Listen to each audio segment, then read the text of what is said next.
You ready? Hi, I'm Bob Peters, host of Central Florida Salute YouTube. What you're about to see is a show I did in Lakefront TV back in 2011 with George Wanberg. George Wanberg was a United States Marine.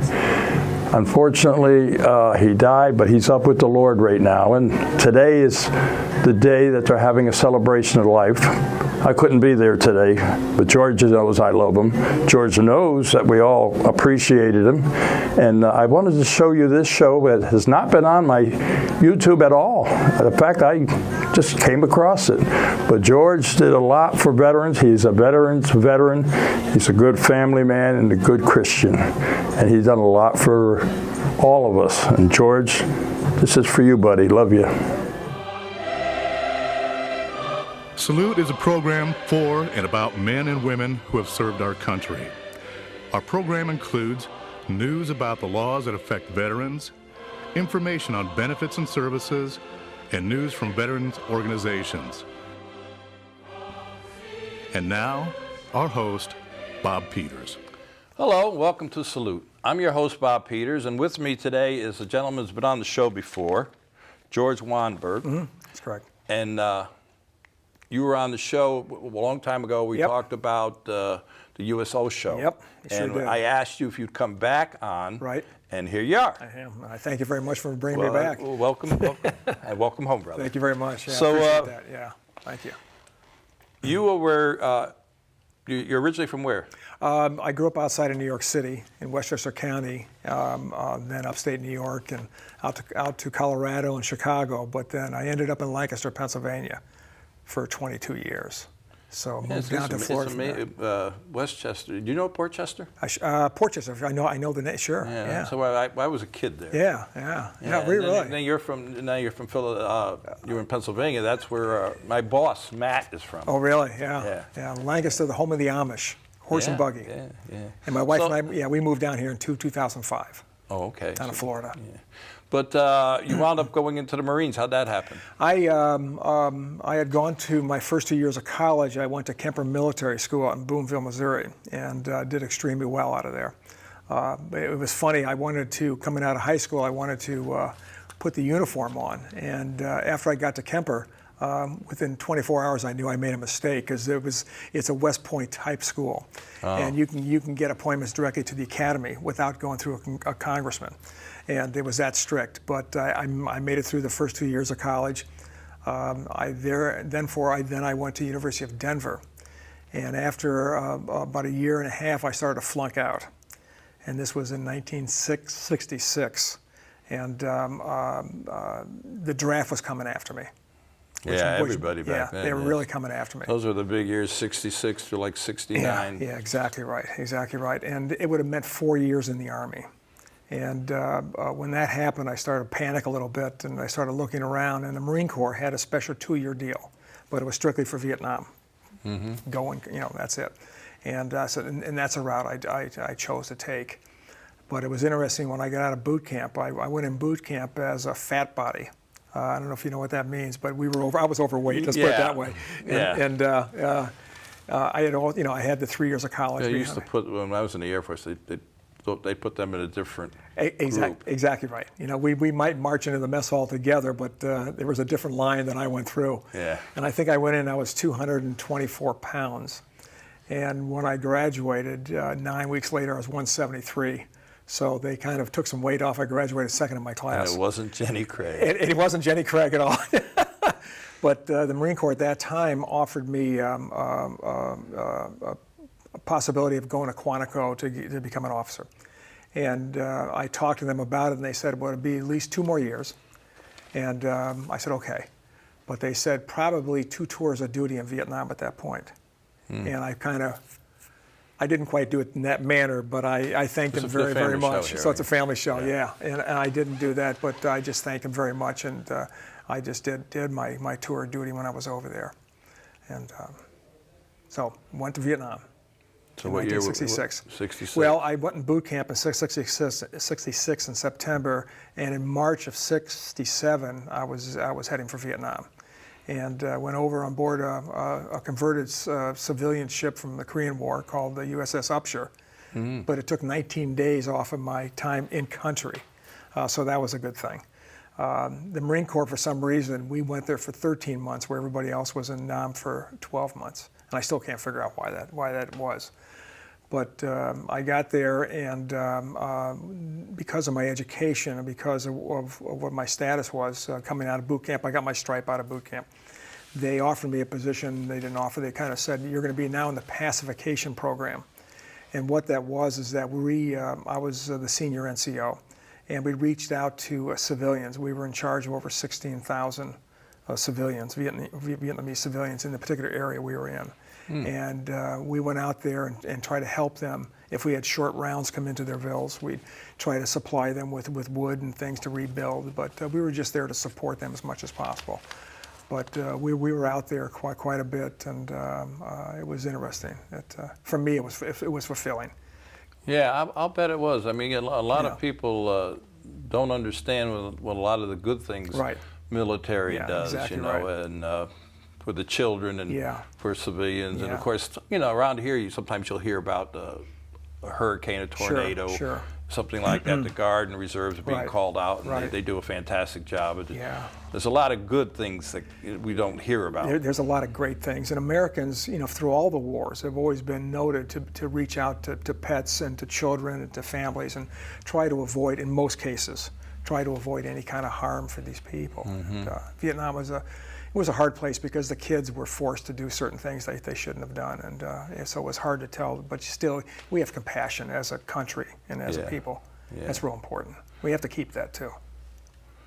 So you would go around to the villages? Is that what you did? Yeah, we went around from ville to ville and try to help them out as much as possible. And it was amazing. There was a particular time where I got to know this physician and his wife, and they had 2 little girls. And they really liked us a lot because we gave them a lot of medical supplies, and we went out there and did security for what they call med camps, I believe, or med caps, where we'd bring our doctors and dentists out there.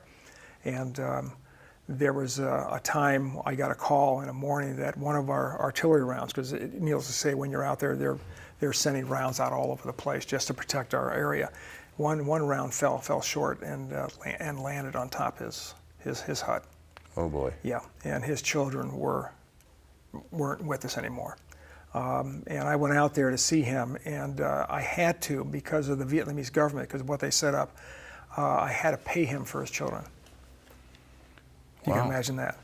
And yeah, I've heard of stuff like that. Yeah, and I was crying. I was almost, because I knew his children. And I had to give him less money than I would have if a water buffalo of his would have been killed. Wow. Yeah. And he says, he told me, he said, you know what I'm going to be doing now? I said, I know. And the next day he was gone. He was heading up the mountains to join the VC. That's a shame. Because the embarrassment, it's sad. It's really sad.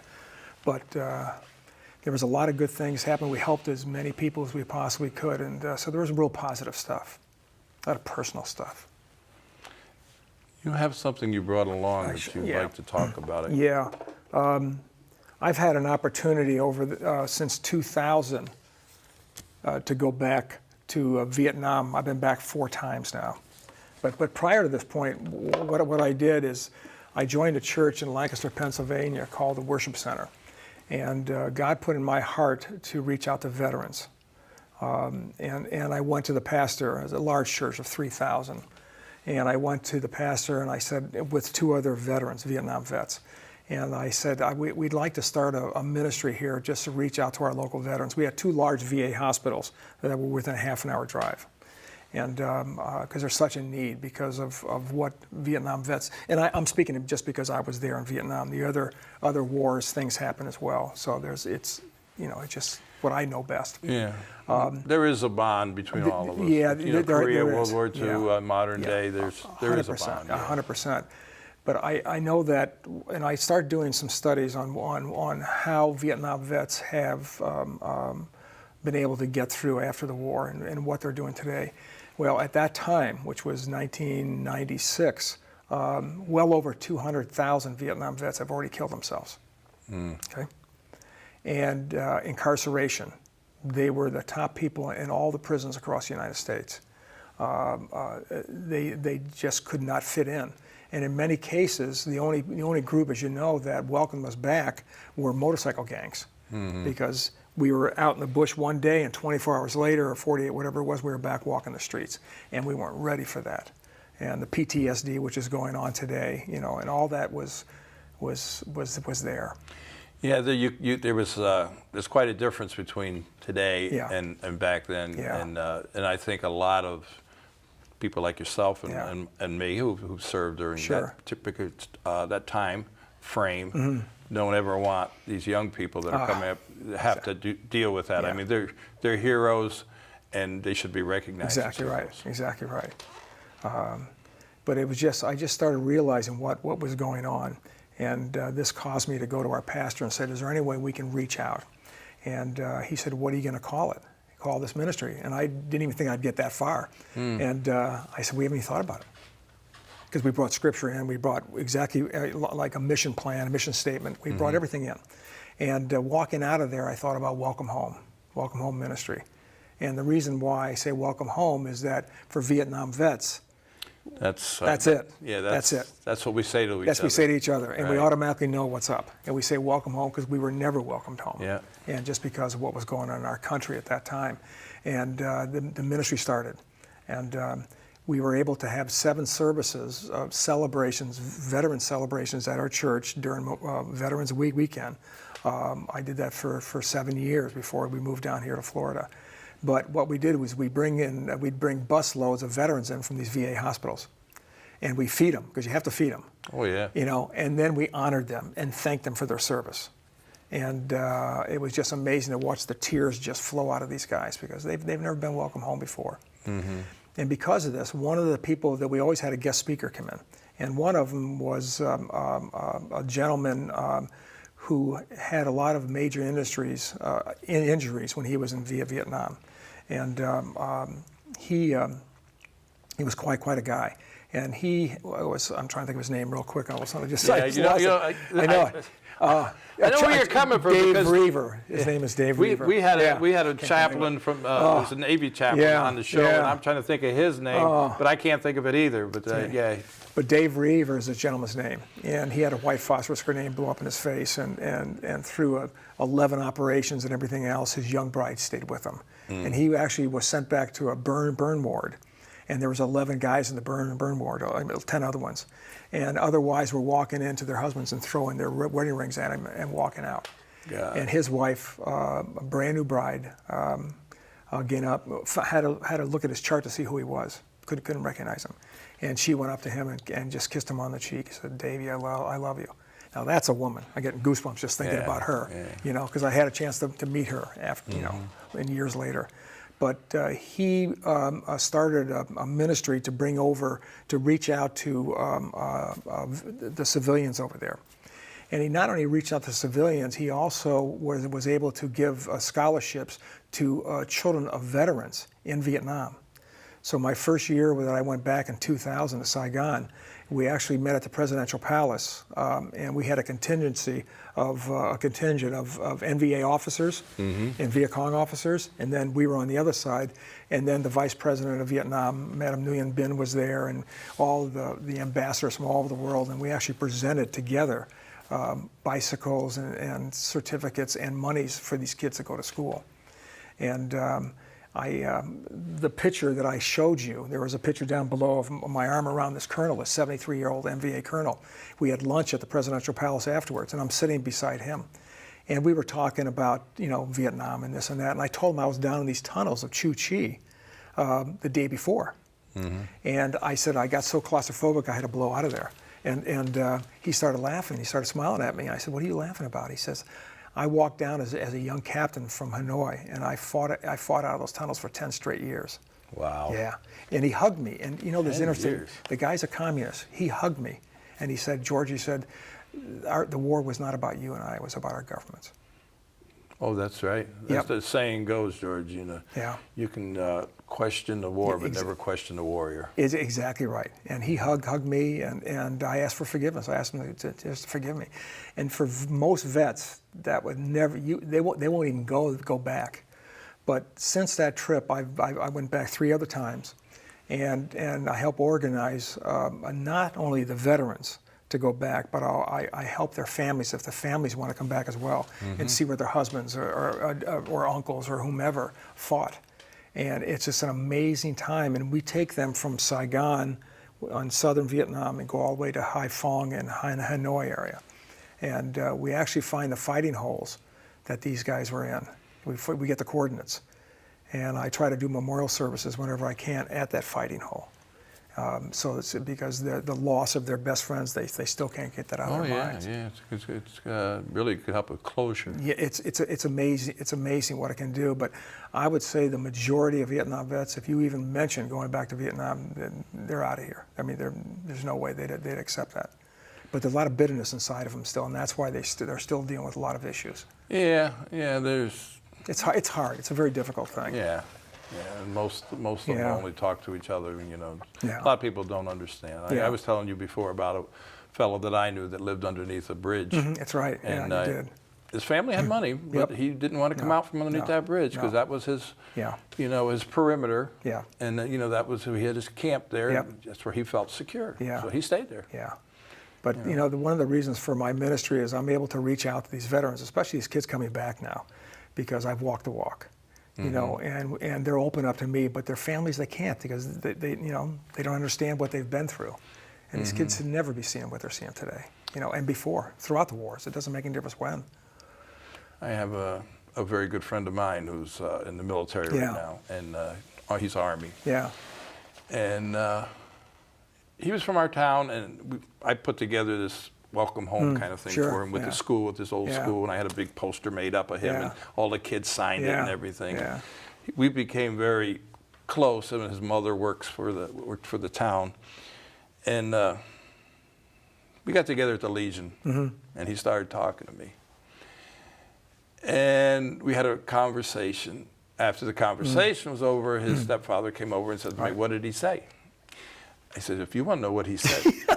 You ask him. Yeah, exactly right. Yeah. Because when they talk to me, it's between you and I. It's between us. Yeah, exactly. And it's not my right to tell you what he's thinking. Yeah, exactly. If he wants to tell you, he'll tell you. Yeah, yeah. And so there.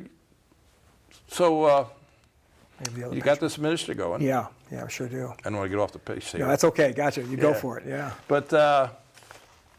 So you've gone back several times. The ministry's still going now? The ministry's still going. We're probably going to set up another trip for next year. And like I say, a lot of the family members want to go back because they want to see. And this one sergeant, the Marine sergeant, who I've been with the last 3 times, he's never cried in front of his daughter. Never. And she came with us this last trip. And we went up near the DMZ where he fought. He was with the 3rd Marine Division. And we were actually at the compound where he lost several of his friends. And so whenever I'm there and I do a memorial service, I have everybody form a circle. And then I have each one go around and just talk about their experiences. And we're all equal, we're all facing in. And he started to talk about his friends that were killed. And he broke down and cried for probably a good 10 minutes. And it was the first time his daughter, who was standing right beside him, has ever heard him cry. And he's been there many times. As a matter of fact, he's living there now. Oh yeah. Yeah, he's teaching English, and he moved. His wife passed away, and he moved to Vietnam. But the emotions that came out just released so much in him. Yeah. That he's able to do things. And this is what we're trying to do. And like you mentioned before, the closure aspect of it, or from the family's aspect, knowing what their loved one went through. Yeah. It's a big deal. It is. You know, I mean, I told my daughter knew I told my daughter I was a veteran. She wasn't born when I was overseas. Yeah, she says, "You were never in the service, were you really?" I says, "Yeah, I was in the service. Long time ago." Exactly right. But, exactly right. I think what you're doing is great. Yeah. Do you have a website, or do you meet, or how does this ministry work? Basically it's word of mouth down here. Up north, it was a formal ministry. Down here, it's a one-on-one. I go to the Father's House in Leesburg. I'm a licensed pastor from Pastor Terry there. And I reach out to churches all over the United States, and I teach them how to raise up ministries under their local pastor to reach out to their local veterans. And that's what I do now, plus work with hospice and do a few things. But they can always reach me on my email account, which is gwanberg, which is GWANBERG @hotmail.com. And that's the best way of getting a hold of me, or through the Father's House. Yeah. Here in And Leesburg.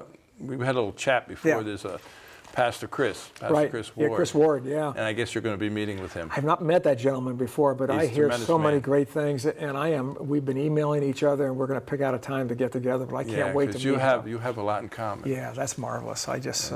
He does a lot going into the forest. Ocala National Forest. Yeah. And he's quite the guy. Yeah. So you two you make a good team. Well, good. I You can't guys wait make because a good- he's excited too. So we'll kind of exchange a few a few things. So you had another picture Yeah. there you wanted to show us. There's a picture that I brought over. It's a picture of me outside of Da Nang near a blown bridge. And I guess you have that on tape now. But what had happened the day before, a sapper had gone out in this railroad bridge. And a sapper is basically an explosive expert. And the Viet Cong had them as well. And he went out and grabbed one of the center girds and pulled the pin and blew it down. And I went out there the next morning. I was with my colonel and a few other Marines. And I had a picture taken out there. That's where this came from. Well, when I went back to Vietnam, hundreds of years later, it seemed like 50 years later, 40 years later, I was in the Da Nang area, and I could not find that bridge. And I was looking for it. And we were having lunch with an NVA officer. And I pulled out, I have a small snapshot of that, and I pulled that out. And I said, do you happen to know where this is? And he had a smile on his face. And I go, wow. He said that day when it was blown, he was up in the mountains and he watched it being blown. And then he watched myself, because there was only like 10 of us that went out there that next day. He said, I saw you out there that next morning. And so it's real kind of spooky because we fought against each other in that battle. Right. But he showed me where this was. They had raised the bridge. They put another bridge beside it, and there was a Vietnamese village that they put up there. And I'd been on that bridge several times. I didn't even realize it was that same one. Wow. Yeah, but it was just incredible.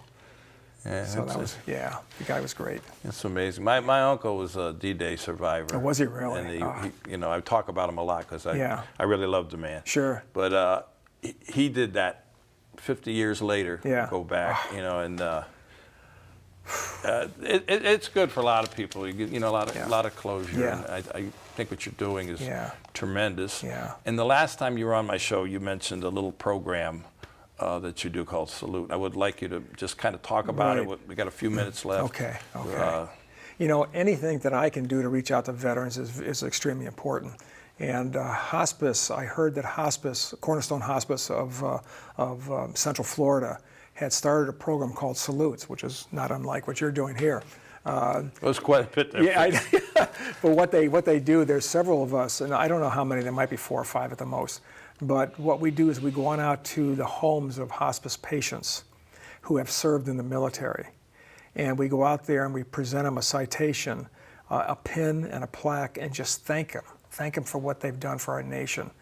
And one of the times I did it, there must have been 30 or 40 people showed up for a Marine veteran in Leesburg, and because we're honoring them. And he was just, the tears flowed. They brought the newspaper and it was in the Daily Commercial on the front page on a Sunday. But just thanking what hospice does to thank these veterans is just incredible. I either email Pat, who's a director and CEO, or I call up some of the people who I deal with there at hospice after I'm done, and I just thank them. I just thank them for even allowing me to be there. The families, one of the last ones I did was in Tavares, and he was dying, and I knew he might not have been alive when I got there. I wasn't sure if the timing would have been right. But I did a salute program to him, which probably takes maybe 10 minutes or so. But I spent time with the family too. And they called up hospice after that, and they said, we want to thank you for sending. It wasn't just because it could have been anybody, but just thank you for the comfort that you gave to my dad and my husband. And you could see the smile on his face, and he died the next day. Hospice is a great organization. It's a marvelous organization. I've unfortunately had to, lost some friends. I lost some friends. I lost a young cousin of mine too. The hospice. I can't say enough about them. And if somebody wanted to take advantage of this, they call the Cornerstone. They call Cornerstone Hospice up, and most times the patients are already under hospice care, the veteran patients, and they just let their supervisor or their nurse or whoever's there with them let them know that they would like to have a salute done to them.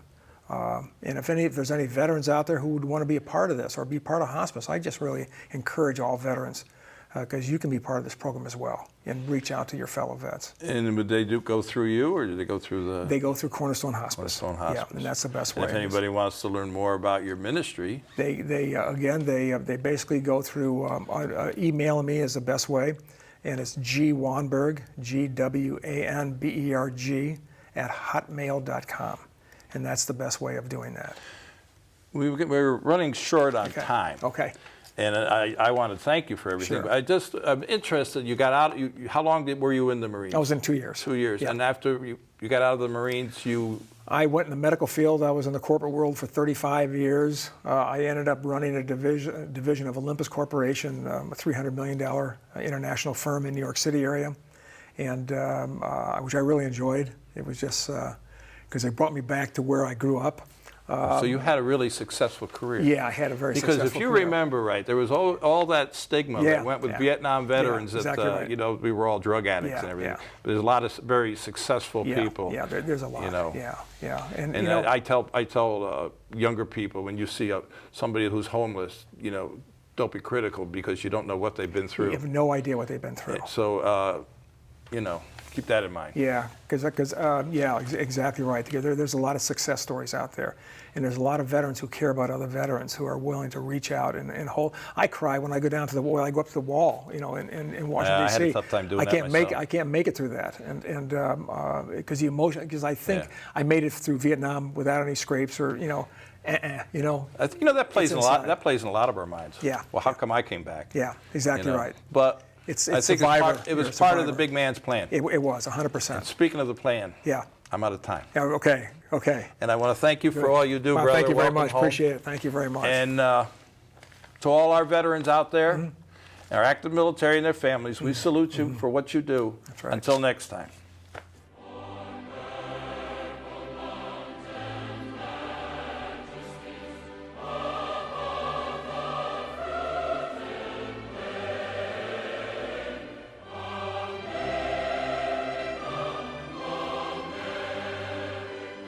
We here at Lakefront TV have done 50 shows of Salute. We'd like to keep it going with at least another 50. We need your help.